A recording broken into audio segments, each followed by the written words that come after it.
ಸ್ನೇಹಿತರೆ, ರಕ್ಷಿತ್ ಶೆಟ್ಟಿ ಅವರ ಮಾಲೀಕತ್ವದ ಪರಂ ಸ್ಟುಡಿಯೋಗೆ ದೆಹಲಿ ಹೈಕೋರ್ಟ್ ದಂಡ ವಿಧಿಸಿದೆ. ಬ್ಯಾಚುಲರ್ ಪಾರ್ಟಿ ಸಿನಿಮಾದಲ್ಲಿ ಅನುಮತಿ ಇಲ್ಲದೆ ಹಾಡು ಬಳಸಿದ್ದಕ್ಕೆ ಈ ದಂಡ ವಿಧಿಸಿದೆ. 20 ಲಕ್ಷ ರು ಕಾಪಿರೈಟ್ ಉಲ್ಲಂಘನೆಗೆ, ಉಳಿದ 5 ಲಕ್ಷ ರು ನ್ಯಾಯಾಲಯದ ಆದೇಶ ಪಾಲಿಸದ ಕಾರಣಕ್ಕೆ ದಂಡ ಹಾಕಲಾಗಿದೆ. ಎಂಆರ್ಟಿ ಮ್ಯೂಸಿಕ್ ಕಂಪನಿಯು ಹೈಕೋರ್ಟ್ ಮೊರೆ ಹೋಗಿದ್ದು, ನ್ಯಾಯಮೂರ್ತಿ ತೇಜಸ್ ಕರಿಯಾ ಅವರು ಈ ಆದೇಶ ಮಾಡಿದ್ದಾರೆ. ನಟ ಮತ್ತು ನಿರ್ದೇಶಕ ರಕ್ಷಿತ್ ಶೆಟ್ಟಿ ಅವರ ಮಾಲೀಕತ್ವದ ಪರಂ ಸ್ಟುಡಿಯೋ ನಿರ್ಮಾಣದ ಬ್ಯಾಚುಲರ್ ಪಾರ್ಟಿ ಸಿನಿಮಾದಲ್ಲಿ ಅನುಮತಿ ಇಲ್ಲದೆ ಹಾಡುಗಳನ್ನ ಬಳಸಿದ್ದಾರೆ. ಬ್ಯಾಚುಲರ್ ಪಾರ್ಟಿ ಚಿತ್ರದಲ್ಲಿ ಒಮ್ಮೆ ನಿನ್ನನ್ನು ಮತ್ತು ನ್ಯಾಯ ಎಲ್ಲಿದೆ ಎಂಬ 2 ಹಳೆಯ ಹಾಡುಗಳ ತುಣುಕನ್ನ ಬಳಸಲಾಗಿತ್ತು.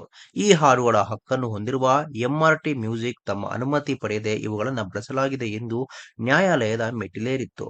ಪರಂ ಸ್ಟುಡಿಯೋ ಪರ ವಕೀಲರು, ಸಿನಿಮಾದಲ್ಲಿ ಈ ಹಾಡುಗಳನ್ನು ಕೇವಲ ಕೆಲವೇ ಸೆಕೆಂಡುಗಳ ಕಾಲ ಬಳಸಲಾಗಿದೆ, ಇದು ಅತಿ ಕಡಿಮೆ ಅವಧಿಯಾದ್ದರಿಂದ ಉಲ್ಲಂಘನೆಯಾಗುವುದಿಲ್ಲ ಎಂದು ವಾದಿಸಿದರು. ಆದರೆ ಇದನ್ನು ತಳ್ಳಿಹಾಕಿದ ನ್ಯಾಯಾಧೀಶರು, ಕಥೆಯ ಓಟಕ್ಕೆ ಮತ್ತು ನಾಯಕನ ಪರಿಸ್ಥಿತಿಯನ್ನ ವಿವರಿಸಲು ಉದ್ದೇಶಪೂರ್ವಕವಾಗಿಯೇ ಈ ಹಾಡುಗಳನ್ನ ಆರಿಸಿಕೊಳ್ಳಲಾಗಿದೆ. ಕಾಪಿರೈಟ್ ಕಾಯ್ದೆಯ ಪ್ರಕಾರ 1 ಸೆಕೆಂಡ್ ಅಥವಾ 1 ಫ್ರೇಮ್ ಬಳಸಿದರೂ ಅನುಮತಿ ಕಡ್ಡಾಯ ಎಂದು ಅಭಿಪ್ರಾಯಪಟ್ಟರು. ಕೋರ್ಟ್ ಈ ಹಿಂದೆ ನೀಡಿದ್ದ ಗಡುವಿನ ಒಳಗೆ ದಂಡದ ಮೊತ್ತವನ್ನು ಪಾವತಿಸಿದ ಕಾರಣ ನ್ಯಾಯಾಲಯವು ಸ್ಟುಡಿಯೋಸ್ ಮಾಲೀಕರಾದ ರಕ್ಷಿತ್ ಶೆಟ್ಟಿ ಅವರಿಗೆ ಜೈಲು ಶಿಕ್ಷೆ ವಿಧಿಸುವ ಸಾಧ್ಯತೆ ಇತ್ತು. ಆದರೆ ರಕ್ಷಿತ್ ಶೆಟ್ಟಿ ಮತ್ತು ಪರಂ ಸ್ಟುಡಿಯೋ ಸಲ್ಲಿಸಿದ ಕ್ಷಮಾಪಣಾ ಅಫಿಡವಿಟ್ ಅನ್ನು ಗಮನಿಸಿ ನ್ಯಾಯಾಲಯ ಅವರ ಮೇಲಿನ ಮೃದು ಧೋರಣೆ ತಳೆದು ಜೈಲು ಶಿಕ್ಷೆ ಬದಲಿಗೆ 5 ಲಕ್ಷ ರೂಪಾಯಿಗಳ ಹೆಚ್ಚುವರಿ ದಂಡವನ್ನ ವಿಧಿಸಿ ಪ್ರಕರಣವನ್ನ ಇತ್ಯರ್ಥಪಡಿಸಿತ್ತು.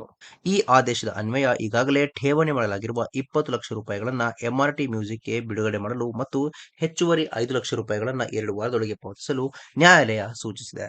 ಸ್ನೇಹಿತರೆ, ರಕ್ಷಿತ್ ಶೆಟ್ಟಿಯ ಈ ಒಂದು ಕೆಲಸದ ಬಗ್ಗೆ ನಿಮಗೆ ಅನಿಸುತ್ತೆ ತಪ್ಪದೆ ಕಾಮೆಂಟ್ ಬಾಕ್ಸ್ ನಲ್ಲಿ ತಿಳಿಸಿ. ಸ್ನೇಹಿತರೆ, ವಿಡಿಯೋ ಇಷ್ಟ ಆಗಿದ್ರೆ ಲೈಕ್ ಮಾಡಿ, ಶೇರ್ ಮಾಡಿ, ಚಾನಲ್ನ ಸಬ್ಸ್ಕ್ರೈಬ್ ಮಾಡಿ, ಹಾಗೆ ಬೆಲ್ ಐಕನ್ನ ಕ್ಲಿಕ್ ಮಾಡಿದ್ರೆ ಹೊಸ ವಿಡಿಯೋನ ನೀವು ಮಿಸ್ ಮಾಡೋದೇ ಇಲ್ಲ.